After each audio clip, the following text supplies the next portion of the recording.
It probably comes as no surprise, but driving is an unbelievably common activity in America. My name is Tyler Crisco, and I am an attorney here at Dummett Fraden. Each day, Americans take roughly 1.1 billion trips, covering over 11 billion miles. In North Carolina, there are over 276,000 car accidents every year. That's almost 800 accidents per day. Needless to say, driving causes a lot of accidents.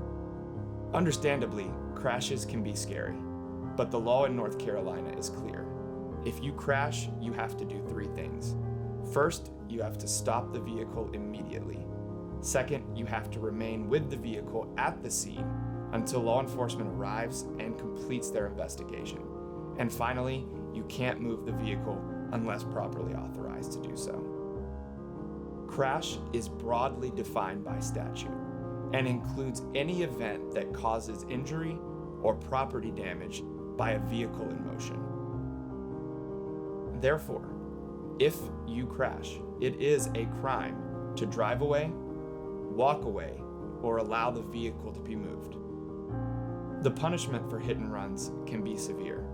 Like most crimes, the punishment depends on the severity of what happened. So for instance, if one causes just property damage, you're still looking at a level 1 misdemeanor. Whereas if you cause injury or serious bodily injury or death, felony charges are most likely. And any of these could lead to possible jail time. In addition, some hit and runs come with mandatory license suspensions, and all of them come with serious insurance points. Usually a hit and run is 4 insurance points. Now, there are a few times where the statutes permit a person to leave the scene. For instance, any time remaining on scene requires you to put yourself or somebody else at great risk of injury, or where you're seeking legitimate medical attention, or of course any time an officer permits you to leave the scene.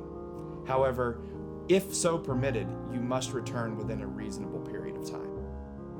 There are also situations where a person may lawfully move their vehicle from the scene of a crash. So, where a vehicle is interfering with the flow of traffic, a person may move the vehicle so long as no person has died or been seriously injured, and the vehicle is both movable and can be done so on its own power without causing further damage to the road.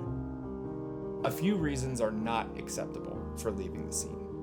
For instance, being scared or anxious about being in a wreck, or not being certain what to do.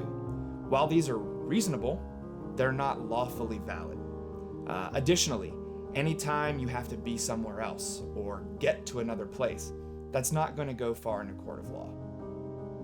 As a bottom line, while there are a few acceptable reasons for a person to leave the scene or move their vehicle, law enforcement is going to be the ultimate person who makes that decision.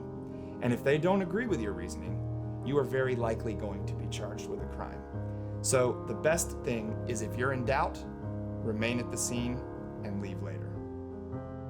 One thing we do get questions on sporadically is, what happens if I have a small bump up in a parking lot? Arguably, if there's no injury and the property damage is less than $1,000, the two parties can agree to exchange information and go on their way without involving law enforcement. However, this can be problematic. So today, property damage can easily exceed $1,000, sometimes for just a little scratch to the paint.